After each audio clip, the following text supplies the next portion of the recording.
olhadinha, e aí eu já sugiro para todo mundo fazer exercícios com os documentos que tem em casa. Já que o tributo está presente em tudo, começa a prestar atenção. Né? Eu ia dar essa dica no final, mas já estou antecipando, depois no final a gente vai... Mas começa a prestar atenção em tudo que você tem. Você foi lá no supermercado e comprou suas coisas. Depois você pega a nota fiscal e dá uma conferida nos tributos. Dá uma conferida na carga tributária. Dá uma conferida, porque alguns lá vão ter, né? Tem um produto, hoje em dia vem indicando qual é a carga tributária. Começa até a perceber quais produtos têm uma carga tributária mais alta, quais produtos têm uma carga tributária mais baixa. Se bem que o cupom fiscal do supermercado, ainda ele é um pouquinho mais confuso, né? Ele não é tão discriminado. Mas já comece a olhar isso, treine. Por quê? Porque uma grande dificuldade hoje que a gente vê é eu não sei ler os documentos contábeis. Ai, meu Deus, eu não faço nem ideia dos documentos. Claro que existe um certo grau de complexidade que aos poucos vai aumentando, né? Se você for fazer, tem o SPED fiscal, até por isso que no Você Tributarista a gente tem um curso lá, um mini curso do Caio, do professor Caio Takano, que é para explicar o SPED fiscal, porque ele tem um pouquinho mais de complexidade aí. Mas não sei se você já parou para olhar uma nota fiscal. Você comprou um celular? Você comprou uma blusa? Você comprou um carro? Tudo que você comprar, pega a nota fiscal e olhe. Olha quais são as informações que tem lá. Que tem o remetente, tem o destinatário, tem que ter o endereço, nessas notas tem que ter o endereço do destinatário, né? Tem que ter a base de cálculo, tem que ter a percentual do ICMS, se for algo que veio da fábrica, como um carro, veio o percentual do IPI também. Comece a olhar isso daí para você enxergar, pelo menos na nota fiscal, como é que isso se materializa.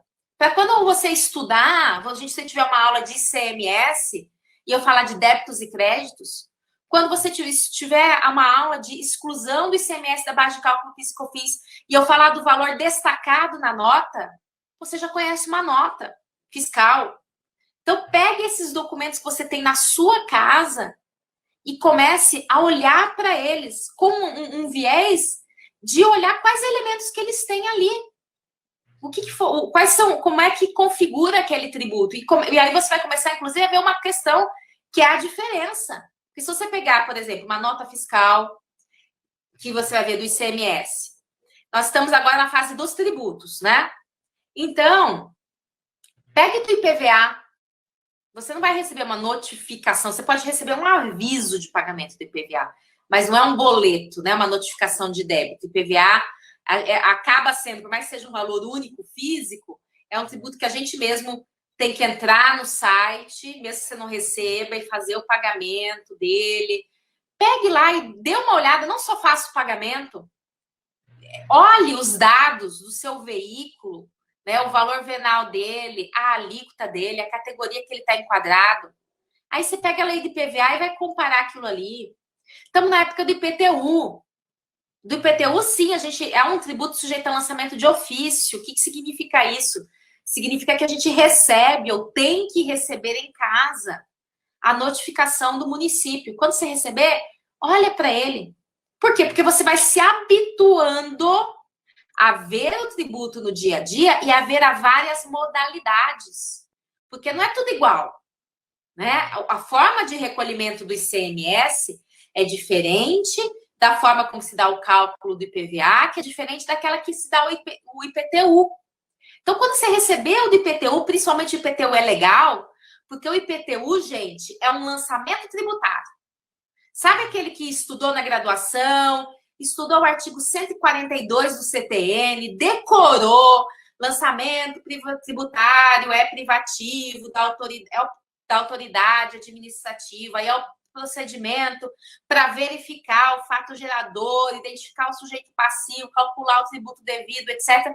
Você decorou o artigo 142, você sabe o que é um lançamento tributário, mas você nunca viu um lançamento tributário na sua frente.